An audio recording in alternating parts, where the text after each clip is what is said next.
कातिल रेडियो पर पुराना गाना प्ले किया और फिर एक जवान लड़की के डेड बॉडी को काटने लगा।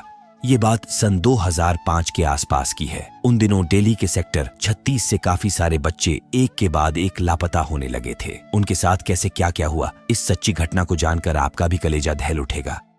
नौकर प्रेम आराम से लेटे लेटे कौन बनेगा करोड़पति प्रोग्राम देख रहा है। वो खुद भी इस प्रोग्राम में जाने के लिए काफी बार ट्राई कर चुका है, पर उसकी किस्मत कभी खुली ही नहीं। इतने में घंटी बजी। फोन पर उसकी पत्नी थी। गांव में उसकी पत्नी और एक 6 साल की बेटी थी, जिनका खर्च वगैरह चलाने के लिए ही प्रेम दिल्ली आकर नौकरी करता था। कोठी के मालिक अपने पोती के बर्थडे में गए हुए थे। संडे तक आएंगे, तब तक तो यहाँ प्रेम का राजकाज है। वैसे भी उसके मालिक उसे अपने सगे बेटे की तरह मानते हैं। पत्नी से ये सारी बातें बताते हुए वो कोठी के सबसे ऊपरी मंजिल पर पहुंचा। काफी प्रेम था उसे अपने परिवार से, इसीलिए तो उनकी फोटोज अपने बेडरूम तथा काम करने वाली जगह पर भी लगा रखा था। फोन रखने के बाद वो लता जी का गाना प्ले किया, जिसके बोल थे, मन क्यों बहका रे बहका आधी रात को। चाकू में धार लगाते हुए बाथरूम में गया। फिर जैसे ही लाइट ऑन किया, भाई साहब अंदर एक जवान लड़की की डेड बॉडी पड़ी थी। ड्रेस वगैरह से मालूम पड़ रहा था कि वो स्टूडेंट थी। प्रेम ने उसके जूते वगैरह सब कुछ उतारे और फिर चाकू से उसको काटना शुरू किया। अगली सुबह हम सब इंस्पेक्टर रामचरण पांडेय को देखते हैं। पिता और माता जी गुजर चुके थे।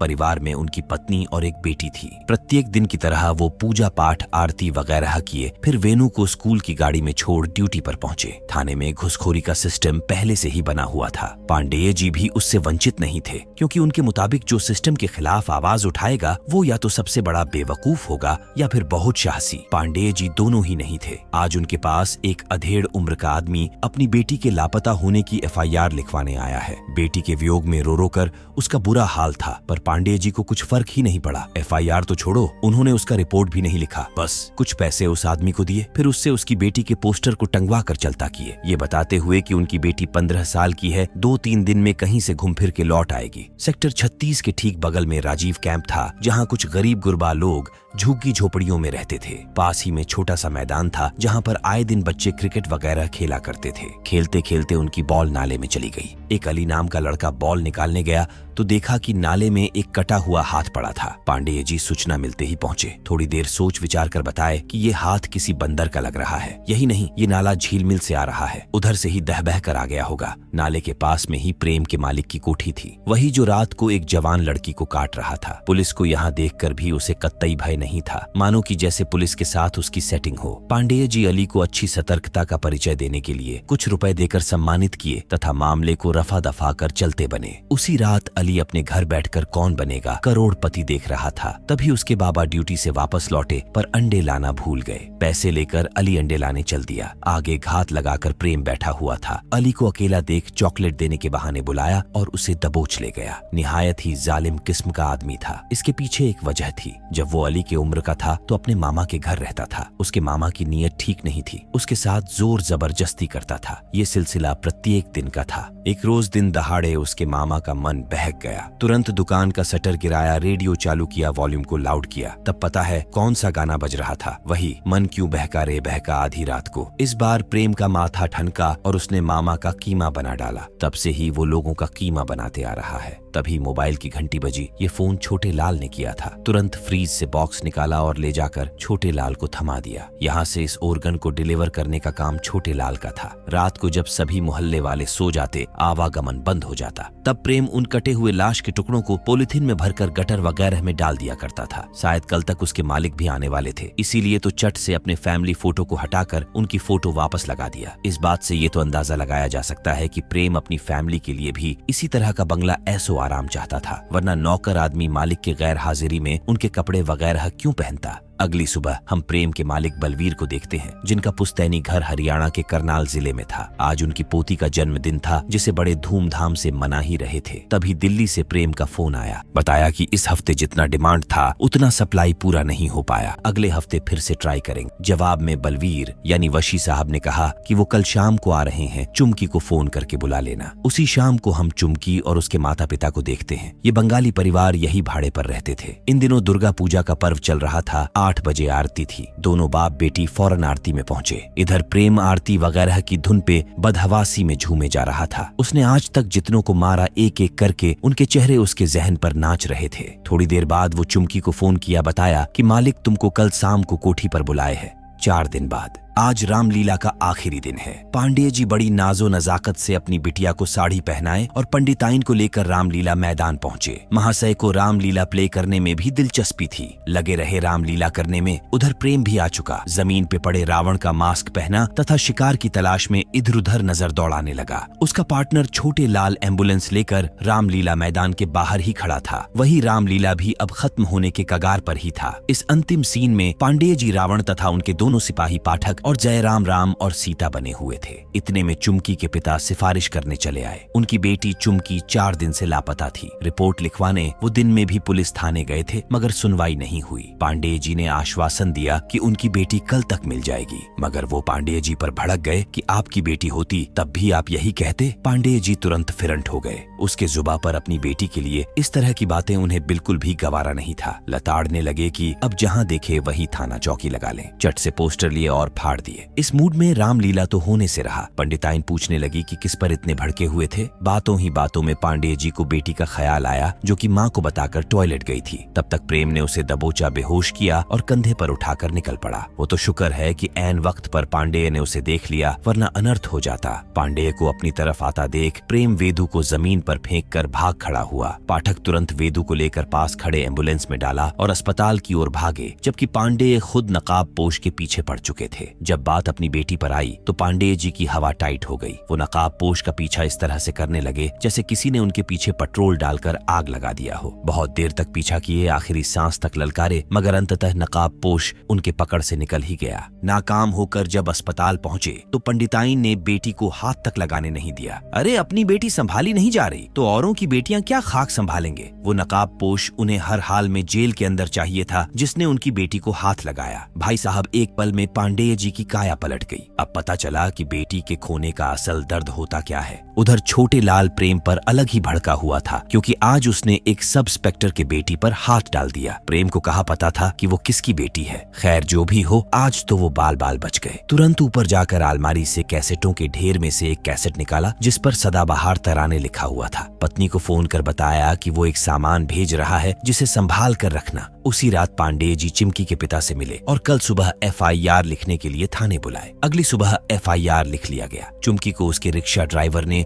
9 अक्टूबर को B5 के बाहर उतारा था। तब से ही वो गायब है। वो रिक्शा चुमकी का फिक्स रिक्शा था, उससे ही सफर करती थी। सारा कुछ लेखा जोखा लेने के बाद पांडेय जी B5 बंगलो पहुंचे। प्रेम उनको देख हैरान रह गया, पर पांडेय जी उसके लिए नहीं, उसके मालिक से मिलने आए थे। उन्हें थोड़ी ना पता था कि उस रात मास्क वाला आदमी प्रेम ही था। बंगलो के मालिक वशी साहब ने पांडेय जी की पूरी बात सुनी, पर इस बात से साफ मुकर गए कि 9 अक्टूबर को चुमकी उनके यहाँ आई थी। ऊपर से पहचान वगैरह गिनाने लगे कि पांडेय जी के जो बॉस है DSP जवाहर रास्तोगी, वो उनके लंगोटिया यार है। बातचीत के दरमियान ही चुमकी के पापा घर में घुस आए तथा इल्जाम लगाने लगे कि चुमकी को गायब करने में उसके बॉस का ही हाथ है। उसने चुमकी की जिंदगी बिगाड़ दी, ये रेपिस्ट है। वशी साहब तुरंत भड़क उठे कि यहाँ भेजकर अपनी बेटी से धंधा करवाता है और उल्टा मुझ पर रेप का इल्जाम लगा रहा है। सच तो ये है कि चुमकी को यहाँ भेजने के बदले उसका बाप वशी साहब से 30,000 प्रति महीने लेता था। वही FIR लिखवाते टाइम पांडेय जी को बताया था कि उसकी बेटी वशी साहब के लिए सेक्रेटरी का काम करती है। पूछने पर तरनाने लगा कि वो मेरी बेटी है, मैं उसे कुछ भी करवाऊं, आपको उससे क्या। पांडेय जी से रहा नहीं गया, रिपटे पे रिपटे कान के नीचे धर दिए और दूर दूर आकर खदेड़ दिए। इतने में वशी साहब अपने मित्र को फोन कर चुके थे। DSP रास्तोगी ने उनसे कुछ भी पूछने के लिए सख्त मना करा। जो सवाल लेकर आए थे वो अधूरे ही रह गए। उनकी इस लाचारी पर प्रेम भी घुमा फिरा के मजे ले रहा था। वापस पुलिस स्टेशन लौटे तो DSP भी लताड़ने लगे, पर चिमकी तो वशी के यहाँ से ही गायब हुई रिक्शे वाला उसे उनके घर ही छोड़ा था। ये अगर रिक्शे वाले का सिम ट्रेस करवाए तो कंफर्म हो जाएगा कि 9 अक्टूबर को वो B5 गया था। रस्तोगी ने फिर वार्न किया कि उसे जो करना है करे, मगर इसमें बलवीर का नाम नहीं आना चाहिए। मुंह लटकाए पांडेय जी अपने केबिन में आए। पाठक उस रिक्शे वाले को पकड़ कर बैठाया था ताकि उसका सिम ट्रेस करवा सके, मगर परमिशन ही नहीं मिला। इस केस में बड़े लोगों का कनेक्शन निकलता देख वो हार मानकर रिक्शे वाले को छोड़ने ही वाले थे। तभी रिक्शे वाले का फोन देख पाठक जी टटोलने लगे। पता चला मैसेज डायल, मिस कॉल वगैरह सब कुछ डिलीट था। ऊपर से फोन की सजावट से पांडेय जी भांप लिए। रिक्शे वाले को तुरंत रिमांड पर लिए और सब कुछ उगलवा कर तत्काल DSP से मिले। बताए कि गायब होने वाली लड़की कॉल गर्ल थी और ये जो रिक्शे वाला है चिमकी को जिस भी क्लाइंट के पास जाना होता था उसे वही लेकर ड्रॉप और पिक करता था। उस रात वशी साहब के घर ड्रॉप करने के 2 घंटे बाद जब वो चिमकी को लेने गया तो दरवाजे पर उनका नौकर प्रेम मिला। उसने उसे चिमकी का मोबाइल देकर कहा कि इसे ले जाकर सहादरा रेलवे स्टेशन के आसपास फेंक देना और कोई चिमकी के बारे में पूछे तो बता देना कि उसे सहादरा रेलवे स्टेशन छोड़ा था। रिक्शे वाले को लालच आई, उसने मोबाइल फेंकने के बजाय अपने पास ही रख लिया। अगर ये प्रेम को पकड़कर रिमांड पर लिए तो सब दूध का दूध और पानी का पानी हो जाएगा। रस्तोगी तुरंत भड़क उठा, तुम्हें मना किया था कि इस केस को जाने दो, मगर नहीं। उसी क्षण पांडेय जी का सस्पेंशन लेटर टाइप करवाए और कुछ हफ्तों के लिए उन्हें सस्पेंड कर दिया गया। सत्य के मार्ग पर निरंतर चलते रहना किसी के लिए भी आसान नहीं होता। कुछ हफ्ते बाद पांडेय जी आंख गड़ाए वशी के घर के पास छिपे थे। वो इस केस पर चुपके से काम कर रहे थे।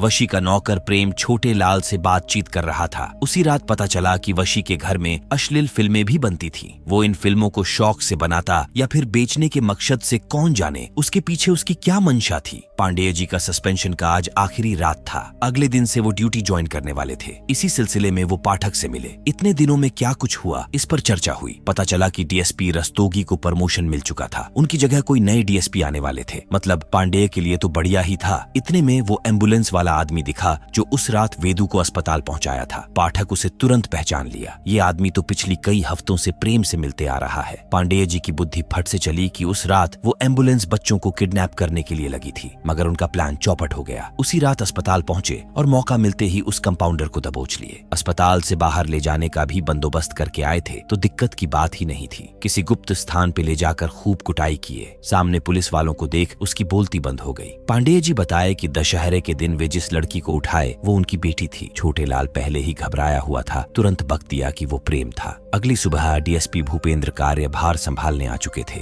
वही रस्तोगी साहब का बेड़ा यहाँ से उठ चुका था। इतने में पांडेय जी भी पहुंचे। तभी पता चला कि डीएसपी भूपेंद्र अभी ज्वाइन भी नहीं किए। उससे पहले ही पांडेय जी किसी केस पर उनसे आज सुबह ही बात भी कर लिए। रस्तोगी यहाँ से तुरंत निकले, फिर चट से मित्र को फोन लगाकर सचेत किए कि पांडेय रुकने वाला नहीं है, उसका बंदोबस्त करना पड़ेगा।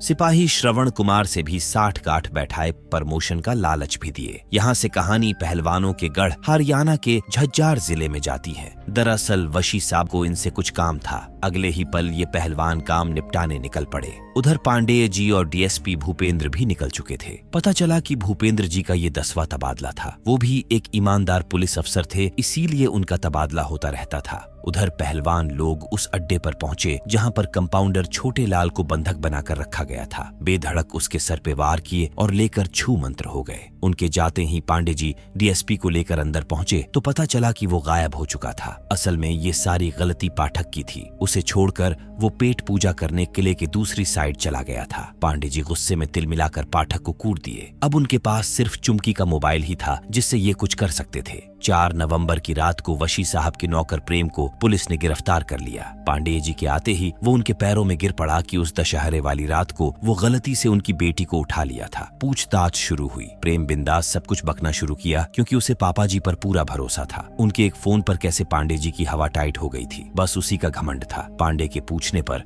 उसने बताया कि वो चुमकी को मार डाला। क्यों मारा? तो बात ऐसी है कि उस रात प्रेम उससे इंटीमेट होना चाहता था। किसी कस्टमर के बहाने फोन करके बुलाया, पैसे भी दे रहा था, पर वो उन्हें नौकर वगैरह कह के नखरे दिखाने लगी, गालियां भी देने लगी। जब उसका सगा मामा उसके साथ बदसलूकी करता था तो उसको मारकर उसका लिवर कच्चा चबा गया। बोटियां कुत्तों को खिला दिया तथा खुद भी खाया। तो ये चुमकी किस खेत की मूली थी? अब वो नौकर थोड़ी ना है, पापा जी का बेटा है। तैस में आकर उसका गला घोंट दिया, उसकी लाश बोटी बोटी किया, कुछ पका कर खा गया, बाकी नाले वगैरह में फेंक दिया। किडनी कंपाउंडर को बेच दिया। डीएसपी और पांडे हैरत से उसकी बातें सुन रहे थे। शहर में जो बच्चे गायब हो रहे हैं उनके पीछे भी तुम ही हो। हमारा कंपाउंडर के साथ ओर्गन का ही तो बिजनेस है, साथ मिलकर बच्चे उठाते हैं। प्रेम कसाई का काम तो बचपन से ही जानता था। जब उसने अपने मामा को पका कर खाया तब से ही उसे इंसान के मीट की तलब लग गई। किसी तरह 1 साल तक अपने आप को रोक पाया, पर इंसान के मीट की तलब जाती ही नहीं थी। बाद में पता चला कि इंसान का मीट खाने के साथ साथ उनके ऑर्गन बेचकर पैसे कमा सकते हैं। तब से उसी बिजनेस में लग गया। शहर में गायब हो रहे सभी बच्चों का तो नहीं पता, मगर यही कोई 20-25 बच्चों को किडनैप किया है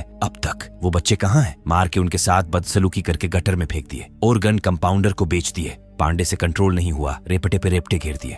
आखिरी सवाल तो रह ही गया, इन सब में उसके मालिक बलवीर सिंह वशी, क्या उनका भी हाथ है? फट से मुकर गया। मतलब ये सभी इल्जाम अपने ऊपर लेने के लिए उसे किसी रट्टू तोते की तरह रटवाया गया था। इधर अब तक पहलवान लोग कंपाउंडर के लाश को बुट्टी बुट्टी करके पॉलीथिन बैग में भर के होटल के रोटी बनाने वाले भट्टी में डाल दिए। आप छोटे लाल कंपाउंडर को उसके नाखून से पहचान सकते हैं। अगली सुबह प्रेम ने चुमकी का सर, पर्स वगैरह जहां पर दफनाया था निकाल के दिखाया। वही नाले से अनगिनत पॉलीथिन बैग तथा अनगिनत इंसानी खोपड़ी, हड्डियां वगैरह मिले। ये खबर आग की तरह फैल गई, जिसे बचपन में हमने निठारी कांड के नाम से सुना था। उन खोपड़ियों को देख लापता बच्चों के माता पिता के जहन में यही चल रहा होगा कि उनके बच्चे की खोपड़ी कौन सी होगी। बड़ी भयावह मंजर था। बलवीर सिंह की कोठी की जांच पड़ताल हुई। कुछ ही दिनों में वो भी पुलिस के हत्थे चढ़ गया। उन दोनों को तिहाड़ जेल भेज दिया गया। इतना सब कुछ होने के बाद भी वशी का मामला चकाचक चल रहा था। स्पेशल व्यवस्था मिल रही थी क्योंकि जवाहर के साथ उसकी मिली भगत थी। जवाहर ने तो न्यूज चैनल पर भी बयान दे दिया कि इन सब में बलवीर सिंह का हाथ नहीं लग रहा, सब कुछ उनके नौकर का किया कराया है। इतनी मेहनत का क्या फायदा जो मेन अपराधी ही बचकर निकल जाए। पांडे जी ने डीएसपी से आग्रह करके प्रेम से मीटिंग फिक्स करवा लिया। अगले दिन मिलने जेल पहुंचे। प्रेम से पूछे कि तुम ऑर्गन ट्रैफिकिंग से कमाए हुए पैसे को गांव में ट्रांसफर कैसे करते थे। असल में प्रेम छोटे लाल के हाथों गांव पर किस्तों में कोरियर करवाता था। जब पता चला कि कंपाउंडर गायब हो चुका है और उसे गायब करवाने में उसके पापा जी का हाथ है, और तो और एक भी पैसे उसके घर नहीं पहुंचे क्योंकि उसके पापा जी ने उसे बुद्धू बनाया। प्रेम के होश उड़ गए। बड़बड़ाने लगा कि सब झूठ है पापा जी, मुझे यहाँ से निकाल कर ले जाएंगे। पांडे ने अच्छे से समझा दिया कि उसके पापा जी सारा इल्जाम उसके मत्थे मढ़ चुके हैं। कोर्ट में गवाही दिए है कि वो ज्यादातर बिजनेस ट्रिप पर रहते थे। उनका नौकर घर पर क्या करता था उन्हें इसकी खबर नहीं थी। आखिरकार पगले को सद्बुद्धि आई और उसने सदाबहार तराने का जिक्र किया। पांडे उसी रात पाठक से लैपटॉप का जुगाड़ करवा के गांव निकल गए। पाठक को उनकी फिक्र हो रही थी, वो भी उनके साथ जाना चाहता है, पर पांडे जी उसको इन सब में घसीटना नहीं चाहते थे, इसलिए बस पकड़कर अकेले ही निकल पड़े। अगली सुबह गांव पहुंचकर प्रेम की पत्नी से मिले। ये जो न्यूज वगैरह में बातें चल रही थी वैसा तो कोई इंसान कर ही नहीं सकता। इसीलिए प्रेम की पत्नी अब भी इसी भ्रम में जी रही थी कि प्रेम के बारे में सब झूठ बोल रहे हैं। प्रेम ने जो कैसेट भेजा था वो मांगे, फिर प्ले किए तो वशी का सारा कच्चा चिट्ठा बाहर आ गया। कैसेट लेकर रोड पर घंटों इंतजार करने के बाद एक ब्लैक कलर की बोलेरो आते दिखी। पांडे को देख वो उन्हें लिफ्ट दे दिए। ये बोलेरो वाले भी रास्ता भटक चुके थे। उनको कहाँ जाना है पांडे ने पता पूछा। पहलवान ने पता दिखाया तो उनके होश ही उड़ गए। अगले ही पल पांडे जी को पकड़ लिए। उनका सीना स्क्रू ड्राइवर से घोप घोप कर छलनी कर दिए। फिर गला काट दिया गया, कैसेट को भी तोड़ दिए। इस तरह सच्चाई का गला घोंट दिया गया। 6 महीने बाद हम उसी राजीव कैंप पुलिस थाना को देखते हैं। पांडे जी चले थे लापता बच्चों की खोज में, आखिर में खुद ही लापता हो गए। यहाँ का पाठक अब सब इंस्पेक्टर बन चुका है। भाई साहब उसके पूरे नाम को देख तो मेरे होश ही उड़ गए। उस दिन जब डीएसपी जवाहर रस्तोगी की राजीव कैंप पुलिस थाना से विदाई हुई तो फोन पर उन्होंने जिस श्रवण को फोन मिलाया वो श्रवण कुमार पाठक था। प्रमोशन के लालच में आकर उसने पांडे जी से गद्दारी किया, वरना उन हरियाणा वाले पहलवानों को कंपाउंडर की लोकेशन कैसे पता चल गई। उसी ने पांडे प्रेम के गांव निकल चुके हैं ये भी जवाहर रस्तोगी को बता दिया होगा। 1 साल बाद अब वो सब इंस्पेक्टर बना बैठा है। एक रोज खबर छपी कि 1 साल से लापता चल रहे सब इंस्पेक्टर पांडे के केस में 3 लोगों को गिरफ्तार कर लिया गया है। तभी पांडे जी के दोस्त जयराम के दरवाजे पर कोई दस्तक दिया। कोई एक बॉक्स छोड़कर चला गया था। उसमें एक कैसेट मिला जिस पर लिखा था और भी सदाबहार तराने। आपको ये दर्दनाक कहानी कैसी लगी हमें कमेंट बॉक्स में अपना ओपिनियन जरूर बताएं और हो सके तो हमारा मनोबल बढ़ाने के लिए एक लाइक जरूर करें।